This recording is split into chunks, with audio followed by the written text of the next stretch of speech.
Good morning. Good morning. It is it's about 2:35 a.m. I'm on my way to the gym right now.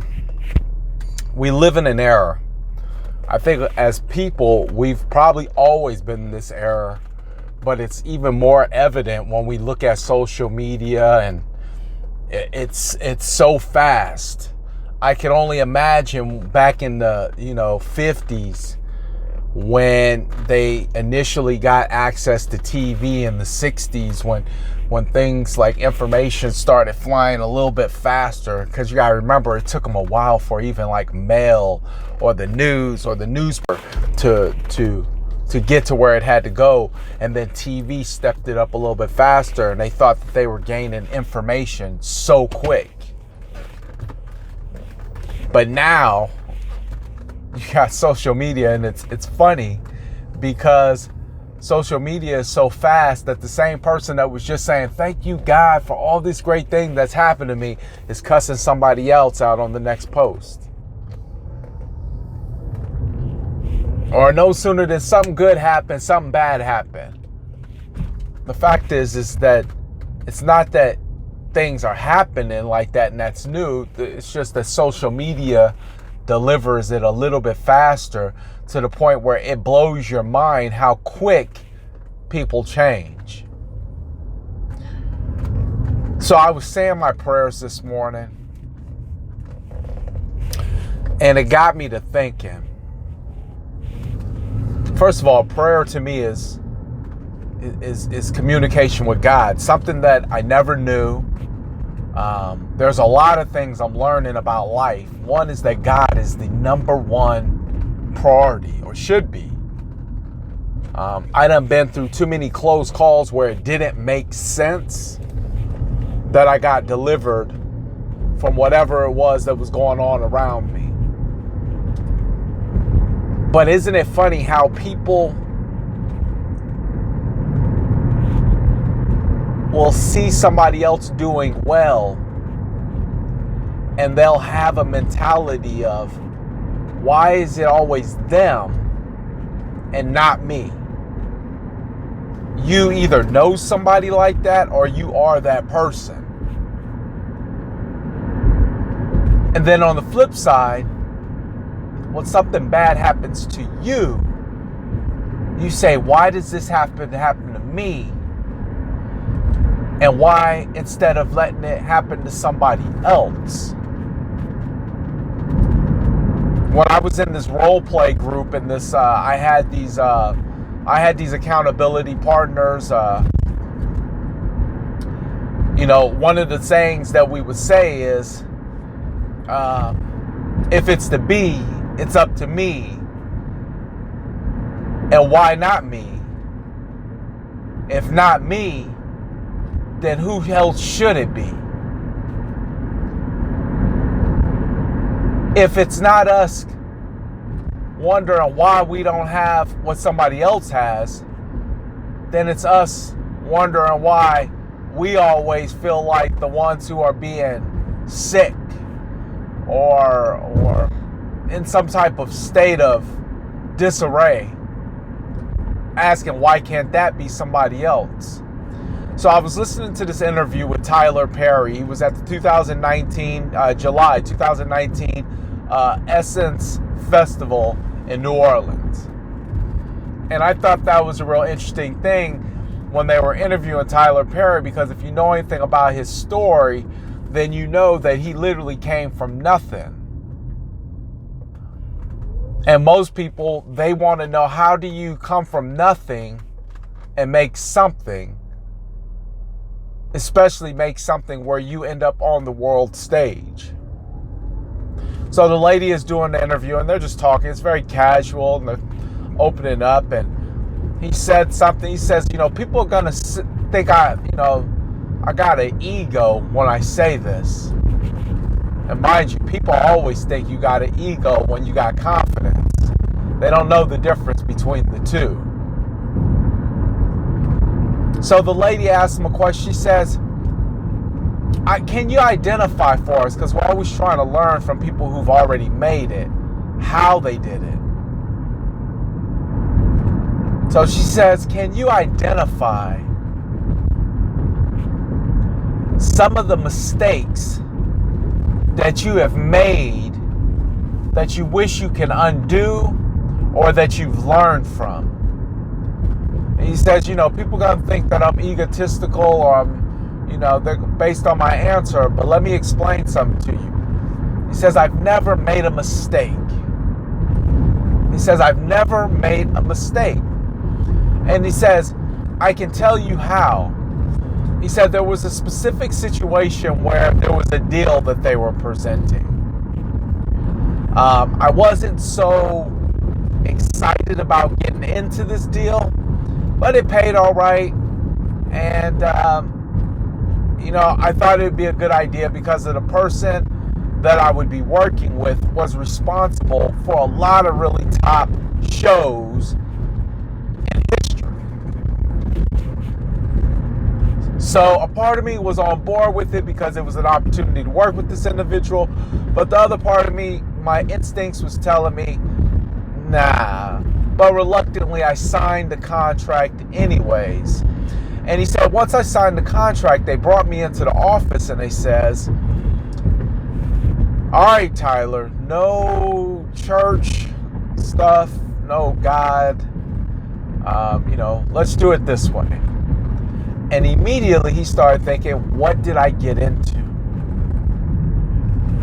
So he just prayed to God and said, God, let this work in your favor, however you want it to be. That's what we're going to do. And he says they got into a couple episodes and the producer ended up calling Tyler Perry and saying, we decided not to go with your show. We decided that we're going to go with this other show. And Tyler Perry said the guy called almost as if he was breaking some bad news to him, but little did he know that he had answered his prayer because he didn't want to be involved in something where he couldn't talk about God or have church involved with it in the first place. What Tyler Perry was basically saying, and he said it in so many words, and I'll put the link at the bottom of the page so you can watch it. He says that everything that has been intended for a mistake, God has used in my good, has turned in my favor. There's a passage in the Bible where Joseph talks about his brothers when they threw him in the ditch, and then he ended up in bondage, he ended up in slavery, he ended up in prison, then he ended up ultimately the ruler over Egypt. And he says, what you intended to for my downfall, what you intended to harm me with, God used it to lift me up. So he says there is no mistakes. There's just lessons that take us to the next level. So while we're sitting there saying, why can't we be in their position? And then when it's all bad, why is it that we're in this position? Why not understand the fact that you're in the position that you're in because that's the best place for you right now? That's where you need to be at right now.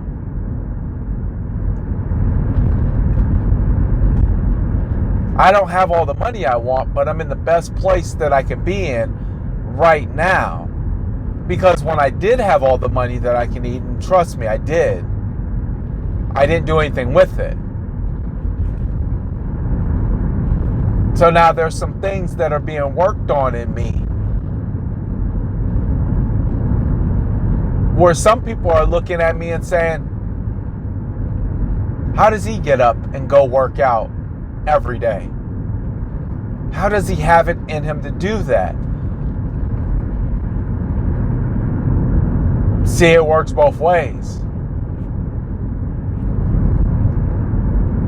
But Michael Jackson came out with the dopest song ever. I'm starting with the man in the mirror.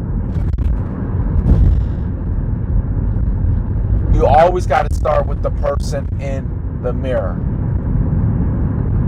And you got to move away from the why can't I be in that position, or why am I in this position, and just be happy with the position that you're in. Because you're in it for a reason.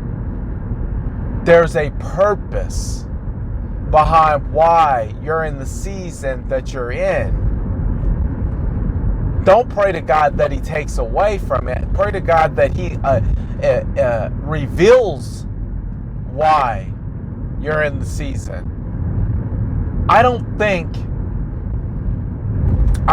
you can do this journey, and I don't think you can make it worth something without God. I just don't. Because I done got high, and I have never felt this way. I done had money, and I never felt this way. I've exercised, and I've never felt this way. But when I started giving my life to God, I didn't need to drink. I didn't need to smoke anything. Whatever I was using as a crutch to relieve the pain, I let go of the crutch and just stood up on my faith. And when I started to stand up on my faith, I no longer started looking around at people and saying, why are they getting opportunity? Because God knows they could be looking at me saying, how's he up at 1:40 in the morning? How does he manage to go work out every single day? How's he losing weight? See, everybody standing outside looking in always assumes that the grass is greener on the other side. Until they get there.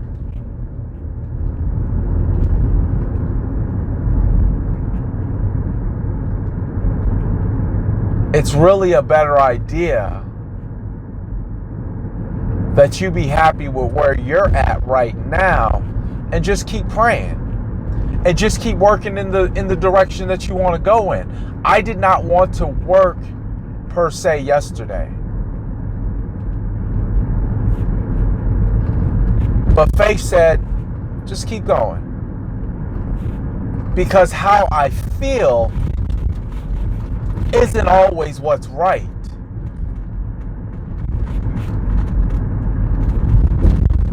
So it turned out good.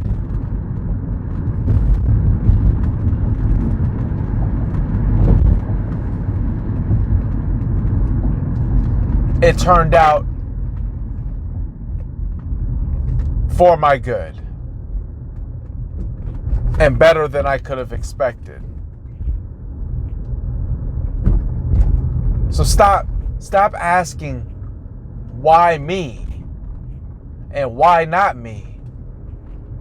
And just start saying, if not me, then who else should this happen to? And just wait for the blessings to happen.